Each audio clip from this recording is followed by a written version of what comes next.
Hello friends.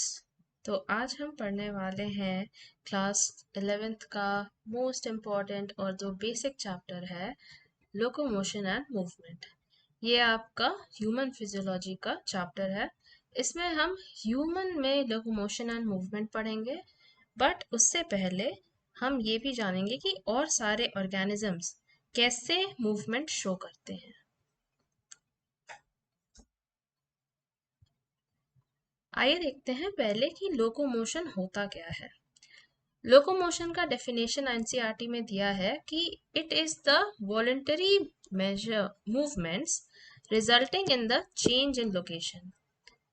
अब locomotion और movement में क्या डिफरेंस है? मूवमेंट आपकी बॉडीज में कई सारी होती हैं, जैसे आपका टंग मूव होता है, आपके मसल्स मूव होते हैं, आपके बॉडी के अंदर ब्लड मूव होता है। लेकिन लोकोमोशन क्या होता है? लोकोमोशन तब होता है जब आप किसी मूवमेंट द्वारा अपने पैर के मसल्स यूज करके, अपने हाथ के मसल्स यूज करके, जब आप एक जगह से दूसरी जगह पे जाते हैं, जैसे यहाँ लिखा है ना, चेंज इन लोकेशन, तो उसे कहते हैं हम लोकोमोशन। तो लोकोमोशन और मूवमेंट में बस यही एक सिंपल डिफरेंस है कि आपका लोकोमोशन जो है वैसे मूवमेंट्स होते हैं जो आपका प्लेस चेंज करते हैं, एक जगह से दूसरी जगह जाने में हेल्प करते हैं। ये हो गया आपका लोकोमोशन। एनसीईआरटी अगर आप देखेंगे तो उसमें एक लाइन दी हुई है कि every locomotion is a movement, but every movement is not a locomotion. इसका मतलब क्या हुआ कि जो भी लोकोमोशन हो रहा है, जो भी आप एक जगह से दूसरी जगह जा रहे हैं, उसमें आपको मूवमेंट करना ज़रूरी है। अगर आपके मसल्स में, आपके बॉडी के अंदर मूवमेंट नहीं होगा तो लोकोमोशन भी नहीं होगा। पर दूसरी लाइन ये कहती है कि अगर आपको मूवमेंट करना है तो उसमें लोकोमोशन की ज़रूरत नहीं है। लोको जैसे मूवमेंट हो गया, आपके बॉडी के अंदर ब्लड फ्लो हो रहा है, आप वो ब्लड फ्लो बिना इधर से उधर हिले भी कर सकते हैं। तो ये है आपका बेसिक डिफरेंस, और इस चैप्टर का जो बेसिक्स है कि लोकोमोशन और मूवमेंट में क्या डिफरेंस है। पर जैसे हम इस चैप्टर में आगे जाएंगे तो हम दोनों को साथ ही में पढ़ेंगे, क्योंकि हम उसको एक ही चीज मान के भी चलते हैं। अब देखेंगे हम कि कैसे टाइप ऑफ मूवमेंट्स होते हैं ह्यूमन में। तो हमारा इस चैप्टर में बेसिक वो रहेगा कि हम ह्यूमंस के अंदर पढ़ें कि मूवमेंट क्या क्या होते हैं। यहाँ पे आप मूवमेंट, लोकोमोशन कुछ भी मान लीजिए, एक ही बात हो रही है। तो हमारे बॉडी में आप देखेंगे तो तीन तरीके के मूवमेंट्स पाए जाते हैं। एक हो गया अमीबॉइड मूवमेंट, आपने अमीबा के बारे में पढ़ा होगा। वैसे ही यहाँ पे अमीबा जो मूवमेंट शो करता है उसको हम अमीबॉइड मूवमेंट कहते हैं। अमीबॉइड मूवमेंट आपने अपने 10th ग्रेड में पढ़ा होगा कि जो अमीबा होता है वो अपने स्यूडोपोडिया का यूज करता है। स्यूडोपोडिया मतलब, स्यूडो मतलब हो गया फॉल्स, और पोडिया हो गया फीट, मतलब अपनी फीट जैसे जो आकार बनाता है अमीबा, उसको यूज करके आपका वो मूव कर पाता है। यहाँ पे एग्जाम्पल दिया है, ह्यूमन बॉडी के अंदर ऐसे कौन से आपके सेल्स हैं जो अमीबॉइड मूवमेंट शो करते हैं, वो है आपका मैक्रोफेज। मैक्रोफेज हम उसमें ब्लड चैप्टर में हमने पढ़ा कि मैक्रोफेज और ल्यूकोसाइट्स हैं, ये सारे आपके जो है वो अमीबॉइड मूवमेंट शो करते हैं। ये आपके ब्लड में मूव करते हैं एंड जो फॉरेन पार्टिकल्स है उसको इंगल्फ करते हैं। इंगल्फ यानी खा जाते हैं और उसको डिस्ट्रॉय करते हैं। वैसे ही साइटोस्केलेटल एलिमेंट्स होते हैं आपके सेल्स के अंदर, माइक्रोफिलामेंट्स, हमने सेल्स में पढ़ा कि माइक्रोफिलामेंट्स होते हैं, वो भी अमीबॉइड मूवमेंट शो करते हैं। दूसरा टाइप आ गया आपका सिलियरी मूवमेंट। सिलियरी मूवमेंट आपका सीलिया के थ्रू होता है। सीलिया हमने सेल चैप्टर में पढ़ा कि आउटग्रोथ होते हैं सेल मेम्ब्रेन की, सेल मेम्ब्रेन से निकली हुई हेयर लाइक स्ट्रक्चर्स होती हैं, उसको हम सीलिया कहते हैं। सीलिया आपका कहाँ पाया जाता है ह्यूमन बॉडी में? हमने आप चैप्टर में पढ़ा था कि सीलियरी मूवमेंट्स जो है ट्रैकिया में है। ट्रैकिया आपका जो विंड पाइप का पार्ट है। और सीलियरी मूवमेंट जो है फीमेल रिप्रोडक्टिव ट्रैक्ट, आपका जो इस्थमस, इनफंडिबुलम और एम्पुला रीजन होता है, वहां पे भी पाया जाता है फीमेल रिप्रोडक्टिव ट्रैक्ट में। लास्ट और सबसे इम्पोर्टेंट जो हमें मेन इस चैप्टर में पढ़ना है वो है आपका muscular movement. Muscular movement of course muscles show करती हैं। अब मसल्स आपकी लिम्स में है, आपके पैर में, हाथ में, टंग पे, जॉ मसल्स, ये सारे आपके जो मसल्स हैं वो मस्कुलर मूवमेंट शो करते हैं। आगे बढ़ते हैं।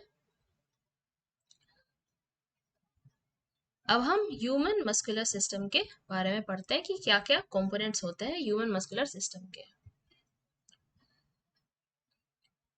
अब हमारा जो मस्कुलर सिस्टम है ह्यूमंस के अंदर, ये आपका मीजोडर्मल होता है ओरिजिन में। जैसे हमने पढ़ा होगा एंडोडर्मल, एक्टोडर्मल और मीजोडर्मल। एंडोडर्मल होता है सबसे अंदर की डर्मल लेयर, मीजोडर्मल होता है बीच की डर्मल लेयर, और एक्टोडर्मल होता है बाहर की डर्मल लेयर। तो मीजोडर्मल जो बीच की डर्मल लेयर है, उसी से आपके मसल्स बनते हैं, उसी से ह्यूमंस में बॉडी का जो भी मसल है वो वहां से ही प्रोड्यूस होता है। हमारे बॉडी वेट का 40 से 50% मसल्स ही होते हैं। बाकी सब आपके ब्लड एंड स्किन और ऑर्गन्स जो भी होते हैं वो सारे ऑर्गन्स हैं, बट मेन जो 40 to 50% है वो आपका मसल्स के थ्रू ही है। तो मतलब मेजर बॉडी वेट जो हमारा होता है वो मसल्स का ही होता है। अब मसल्स के कुछ फैक्टर्स हैं जो उसे बहुत यूजफुल बनाती हैं। वो हो गया आपका एक्साइटेबिलिटी, कॉन्ट्रैक्टिलिटी, एक्सटेंसिबिलिटी और इलास्टिसिटी। हम आगे सबको डिटेल में पढ़ेंगे कि ये आपको कैसे हेल्प करता है। एक्साइटेबिलिटी हो गया कि मसल में आपको कोई सिग्नल गया, कोई ऐसी आपकी इंफॉर्मेशन गई तो वो एक्साइट हो गया, एंड उसमें जो कैल्शियम आयंस होते हैं वो सब रिलीज होते हैं। हम आगे इन सबको डिटेल में पढ़ेंगे। आपको पता ही है कि मसल्स जो होते हैं वो कॉन्ट्रैक्ट होते हैं और फिर एक्सटेंड होते हैं, इसी से हमारे तो मूवमेंट शो कर पाते हैं जी। और आपका लास्ट हो गया इलास्टिसिटी। ये हम आगे सारे फैक्टर्स समझेंगे, लेकिन आपको याद रखना है कि मसल्स की क्या इंपॉर्टेंट कैरेक्टरिस्टिक है कि वो एक्साइटेबल है, कॉन्ट्रैक्टिलिटी उसमें होती है, एक्सटेंसिबल भी है और इलास्टिसिटी भी है। तो ये 3 E's और एक कॉन्ट्रैक्टिलिटी। अब हम देखते हैं कि कितने टाइप्स ऑफ मसल्स प्रेजेंट होते हैं हमारे बॉडी में। अगर हम डिफ्रेंशिएट करें कि कितने टाइप के मसल्स हैं, तो ये हम एक बेसिस पे कर सकते हैं कि लोकेशन, कि ये टाइप के मसल पाए कहाँ जाते हैं। तो इस बेसिस पे अगर हम डिफ्रेंशिएट करें तो हमारे पास 3 टाइप के मसल्स पाए जाते हैं। एक हो गया स्केलेटल, विसरल और कार्डियक। स्केलेटल मसल हुए आपके स्ट्राइएटेड। स्ट्राइएटेड और वॉलंटरी क्या होता है ये मैं आपको बताती हूँ। स्केलेटल मसल्स जैसे स्ट्राइएटेड कहे गए हैं, स्ट्राइएटेड मतलब उनमें बैंड्स, मतलब उनमें लाइंस दिखती हैं। जब हम ऐसे किसी माइक्रोस्कोप या फिर किसी भी ऐसे माइक्रोस्कोपिक इंस्ट्रूमेंट यूज करके अगर हम इन मसल्स को देखेंगे तो हमें लाइंस दिखेंगी, बैंड्स दिखेंगे अलग अलग कलर के, इसलिए उसको स्ट्राइएशंस कहते हैं। स्ट्राइएशंस मतलब ऐसे स्ट्राइप्स दिखेंगे अलग अलग कलर के। और वॉलेंट्री क्या होता है? वॉलेंट्री वो होता है जो हमारे जो कंट्रोल के अंदर हो, मतलब ऐसे मसल्स जो हम अपने हिसाब से मूव कर सके।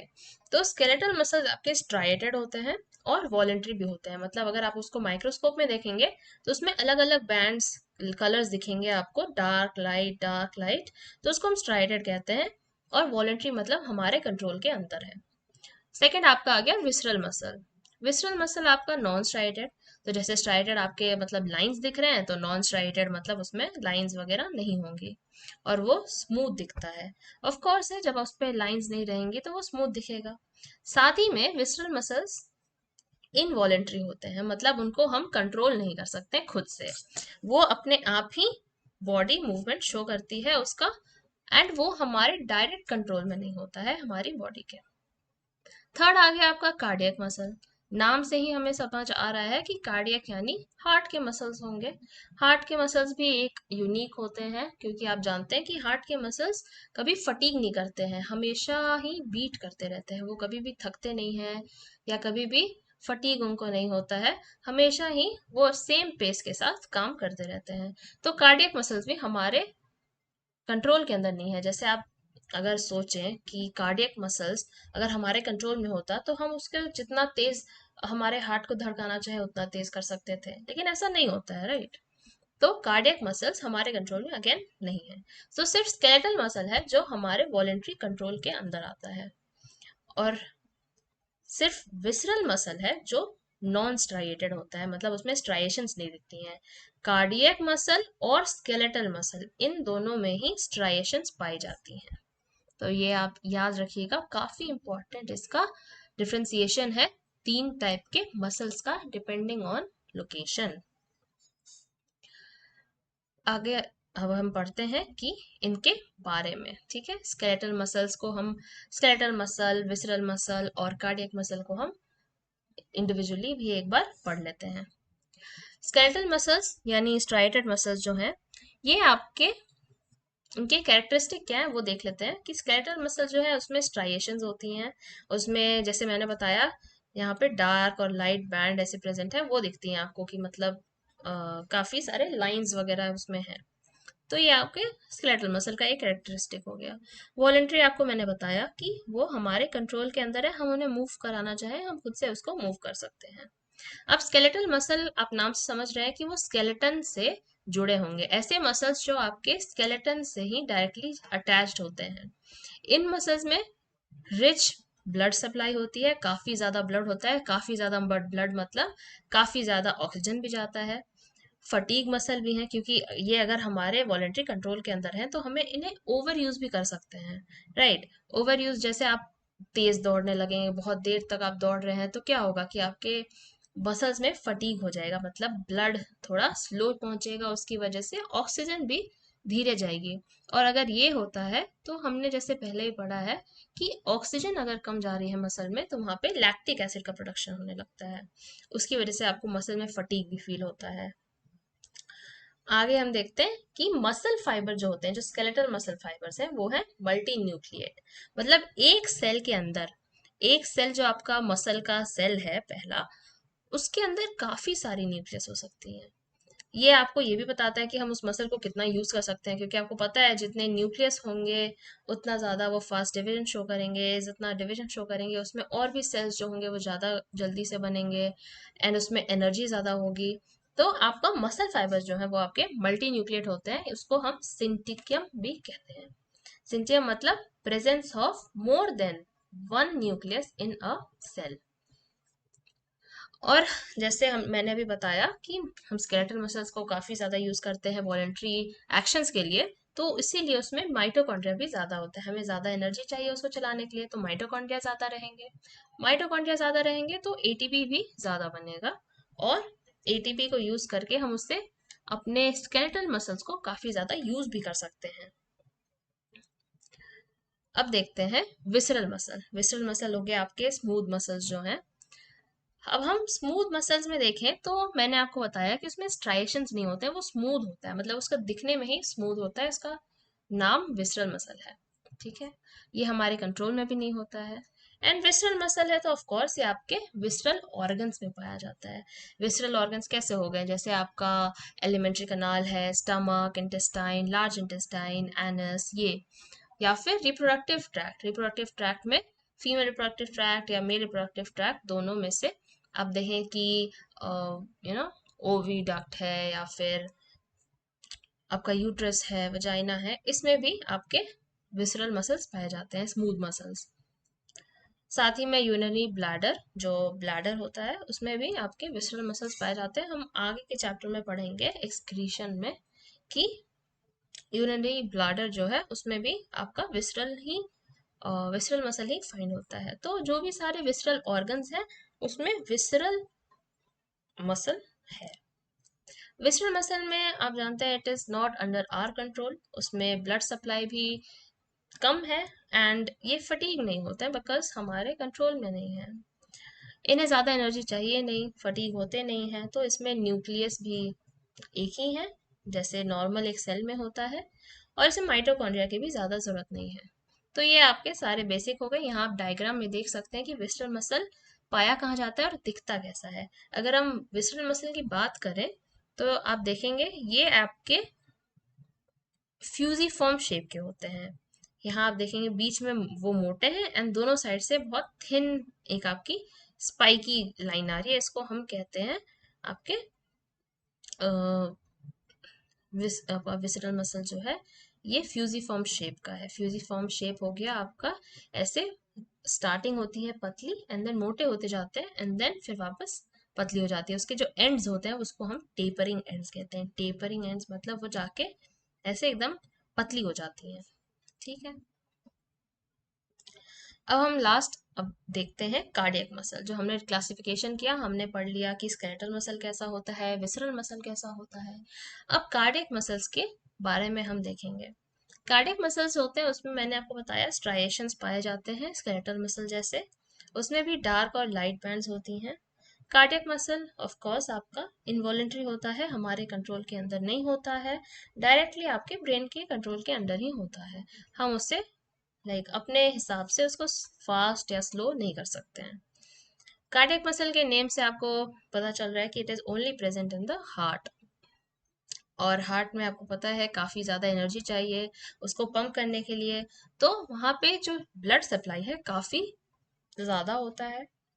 हार्ट मसल्स फटीग नहीं कर सकती हैं, फटीग होती तो हम इतना इतना अच्छे से हमारा हार्ट बीट नहीं करता, हार्ट ऑफ कोर्स फेल कर जाता। तो हार्ट फटीग नहीं होता है, इसीलिए कार्डियक मसल्स भी फटीग नहीं होते हैं। कार्डियक मसल्स का एक और आपका इम्पोर्टेंट पॉइंट जो है वो है कि ये यूनिन्यूक्लिएट होते हैं। इन्हें भी काफी एनर्जी चाहिए होती है, इसलिए माइटोकॉन्ड्रिया काफी होते हैं। बट इनमें आप देखेंगे, जैसे इस डायग्राम में आप देख रहे हैं कि जो हार्ट मसल्स हैं वो एक दूसरे से काफी ज्यादा इंटरकनेक्टेड हैं। यहाँ पे ब्रांचेस बनाए जा रहे हैं। और एक आपका जो सेल है आपका कार्डियक मसल का, वो दूसरे से इंटरकैलेटेड डिस्क से जुड़ा हुआ है। इंटरकैलेटेड डिस्क जो है आपका प्रेजेंट होता है दो मसल, कार्डियक मसल के बीच में। एंड अगर हम देखेंगे, आपको यहाँ पे दिख रहा होगा कितने सारे न्यूक्लियस हैं, बट अगर आप ध्यान से देखें तो एक सेल, जैसे ये ब्लू लाइन और इस ब्लू लाइन के बीच में अगर हम देखें तो एक सेल उसको बनाता है। एंड एक सेल के अंदर आप देखेंगे तो एक ही न्यूक्लियस प्रेजेंट है। एक सेल में एक न्यूक्लियस प्रेजेंट है और कार्डियक मसल आपके यूनिन्यूक्लिएट हैं। इसमें माइटोकॉन्ड्रिया काफी सारे हैं, ऑफ कोर्स जैसे एनर्जी ज्यादा लगेगी। अब हम एक बार इन सबको लास्ट में एक बार कंप्लीटली रिवाइज कर लेते हैं आगे बढ़ने से पहले, कि ह्यूमन मस्कुलर सिस्टम जो है उसमें हमने पढ़ा कि स्केलेटल मसल्स होते हैं, विसरल मसल्स होते हैं, कार्डियक मसल्स होते हैं। एंड स्केलेटल मसल्स आपके जो हैं उसमें स्ट्राइएशंस होती हैं, डार्क लाइट बैंड्स होती हैं, वो वॉलेंटरी है, मतलब हमारे कंट्रोल के अंदर है। ये आपके स्केलेटन से अटैच होते हैं, नाम से आपको पता चल रहा है। इनमें ब्लड सप्लाई भी तेज है क्योंकि ऑफ कोर्स हम इसे ज्यादा यूज कर रहे हैं। इनमें फटीग होता है नॉर्मली, आपको पता है हम जब ज़्यादा वॉक करते हैं या फिर कोई भी ऐसी एक्टिविटी करते हैं, विगरस एक्टिविटी, तो हमारे मसल्स में लैक्टिक एसिड का प्रोडक्शन होने लगता है। तो वो इन्हीं स्केलेटल मसल्स में ही होता है। उसके बाद आप देखेंगे तो मैंने आपको बताया था कि स्केलेटल मसल्स में आपके न्यूक्लियस काफ़ी सारे होते हैं, एक ही सेल के अंदर काफ़ी सारे न्यूक्लियस होते हैं, और इस कंडीशन को हम सिंगिटम कहते हैं। और इसमें माइटोकॉन्ड्रिया का नंबर भी बहुत होता है। माइटोकॉन्ड्रिया आप समझ गए कि जितना ज्यादा माइटोकॉन्ड्रिया होगा उतना ज्यादा एटीपी प्रोडक्शन होगा और उतनी ज्यादा एनर्जी मिलेगी उस सेल को काम करने के लिए। विसरल मसल्स है जैसे, इनमें मैंने बताया कि स्ट्राइएशंस नहीं होते हैं, ये हमारे कंट्रोल के अंदर भी नहीं होते हैं। नाम से आपको पता चलेगा कि विसरल ऑर्गन्स के सराउंडिंग में पाए जाते हैं। विसरल ऑर्गन्स आपके एलिमेंट्री कनाल, रिप्रोडक्टिव ट्रैक्ट, यूरिनरी ब्लैडर, ये सारे हो गए। इनमें ब्लड की सप्लाई बहुत पुअर है, ये फटीग भी नहीं होते हैं। इसमें न्यूक्लियस एक ही होता है और माइटोकॉन्ड्रिया कम होते हैं। मतलब इससे आपको समझ आ रहा है कि इसका ज्यादा मेन रोल हमारे यू नो आपके मूवमेंट में उतना ज्यादा रोल नहीं है, ये आपके इंटरनल मूवमेंट में हेल्प करता है, एक्सटर्नल मूवमेंट में नहीं करता है। फिर कार्डियक मसल आ गया, इसमें आपका स्ट्राइएशंस प्रेजेंट होते हैं, बट ये हमारे कंट्रोल के अंदर नहीं है। ऑफकोर्स हार्ट मसल्स हमारे कंट्रोल के अंदर नहीं आते हैं और आपके हार्ट के वॉल पे प्रेजेंट होते हैं। इनमें ब्लड सप्लाई रिच होती है कि आपका जो हार्ट है वो फेल ना करे, हमेशा ऑक्सीजन तेज रहे। एंड यहाँ पे नॉन फटीग है ये, ऑफ कोर्स। फिर इनमें, जैसे मैंने आपको डायग्राम में बताया था, कि यूनिन्यूक्लिएट होते हैं और इसमें काफी सारे माइटोकॉन्ड्रिया पाए जाते हैं।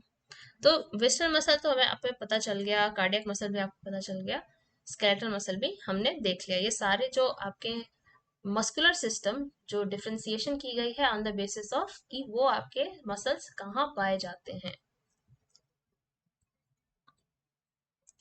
अब हम मेन इस टॉपिक जो हमारा चैप्टर है इसमें हम पढ़ेंगे कि स्ट्राइटेड मसल कैसे होते हैं। स्ट्राइटेड मसल्स पे हमारा ज्यादा ध्यान रहेगा। तो स्ट्राइटेड मसल्स जो होते हैं वो काफी सारे मसल बंडल जैसे यहाँ पे आप देख रहे हैं, ये गोल सा जिसके अंदर काफी सारे पिंक पिंक राउंड्स हैं, वो जो मेन सर्कल है उसे हम फैसिकल कहते हैं। फैसिकल ही आपका मसल बंडल कहलाता है, जिसके अंदर काफी सारे आपके मसल फाइबर्स होते हैं। तो जो मसल फाइबर्स हैं, जिसे हम मसल सेल कह सकते हैं इन जनरल, वो आपके एक गुट्ठा होके, एक इकट्ठा होके आपके एक बंडल बनाते हैं, जिसको हम फैसिकल कहते हैं। तो आप अगर स्टार्टिंग से सुने ध्यान से, तो मसल फाइबर जो है यानी मसल सेल काफी सारे एग्रीगेट फॉर्म करके एक मसल बंडल बनाते हैं, जिसको फैसिकल कहते हैं। अब फैसिकल जो है एक दूसरे से, आप जैसे यहाँ देख रहे हैं कि जुड़े हुए हैं, ये एरिया में मसल फाइबर्स जुड़े हुए हैं। ये आपके कोलेजनस कनेक्टिव टिश्यू से, कनेक्टिव टिश्यू दोनों बंडल्स को जोड़ती है, और इस बंडल को जोड़ने वाले कोलेजनस कनेक्टिव टिश्यू को हम फैसिया कहते हैं। ये डायग्राम आपकी एनसीईआरटी से ली गई है, काफी इंपॉर्टेंट है। एंड मसल फाइबर को जोड़ने वाली आपकी जो पूरी मस फैसिकल बनती है, एंड फैसिकल को एक दूसरे से जोड़ने वाली आपकी फैसिया वो प्रेजेंट होती है। अब आप देखें यहाँ पे लिखा है each fascicle contains number of muscle fibre. जैसे आपको बताया कि एक जो मसल बंडल है उसके अंदर काफी सारे मसल सेल्स हैं। तो एक मसल सेल दूसरे मसल सेल से जुड़ रहा है, काफी सारे मसल सेल्स एक साथ जुड़ के एग्रीगेट बना रहे हैं, जिसको हम मसल बंडल कहते हैं। दो तीन चार जो भी मसल बंडल है वो एक दूसरे से फैसिया से जुड़े हैं। फैसिया एक क्या है, कनेक्टिव टिश्यू का एक लेयर होता है। कैसा कनेक्टिव टिश्यू, कोलेजनस, कोलेजन का बना हुआ।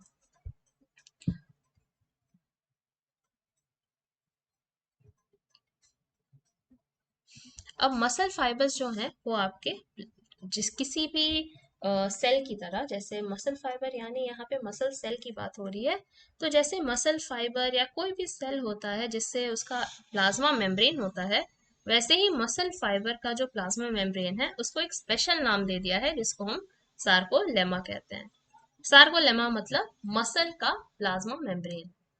और यहाँ पे सार्कोप्लाज्म आप देख रहे हैं, सार्कोप्लाज्म मतलब आपका मसल का साइटोप्लाज्म। सेम चीज है, बट मसल के लिए उसको इम्पोर्टेंट एक अलग से नाम दे दिया गया है, वरना उनमें कोई डिफरेंस नहीं है। मसल का जो आपका साइटोप्लाज्म है वो आपका सार्कोप्लाज्म कहलाता है, मसल का जो आपका प्लाज्मा मेम्ब्रेन है उसको हम सार्कोलेमा बोल देते हैं। अब जो भी मसल फाइबर्स होते हैं यानी मसल सेल्स होते हैं, वो एक दूसरे से पैरेलली अरेंज होते हैं। पैरेलल मतलब साइड बाय साइड आपके अरेंज होते हैं, और इसको हम मायोफिलामेंट्स कहते हैं। मायोफिलामेंट्स कहिए या मायोफिब्रिल कहिए, जैसे इस पिक्चर में आप देख पा रहे हैं, यहाँ पे मायोफिब्रिल का यूनिट दिया हुआ है, और इसके अंदर आपको सार्कोमेर दिखाया है। सार्कोमेर हम आगे पढ़ेंगे। सार्कोमेर आपका एक यूनिट होता है मसल का, जो मेन यूनिट होता है मसल का, जहाँ पे कॉन्ट्रैक्शन या रिलैक्सेशन होती है।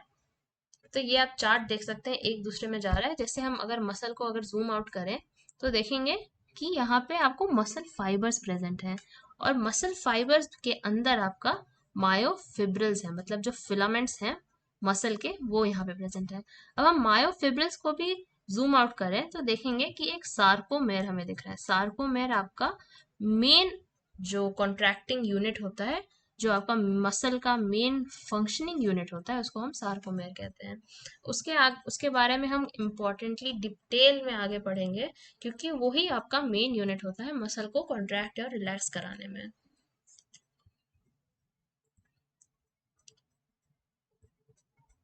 अगर हम आगे पढ़ें कि मायोफिब्रिल आगे कैसे अटैच होता है, तो मायोफिब्रिल जो हमने पढ़ा कि स्केलेटल मसल डार्क और लाइट बैंड शो करते हैं, मतलब उनमें स्ट्राइशंस पाए जाते हैं, तो वो स्ट्राइशंस किसकी वजह से होता है, तो मायोफाइब्रिल के अंदर जो है एक डार्क और एक लाइट बैंड होता है।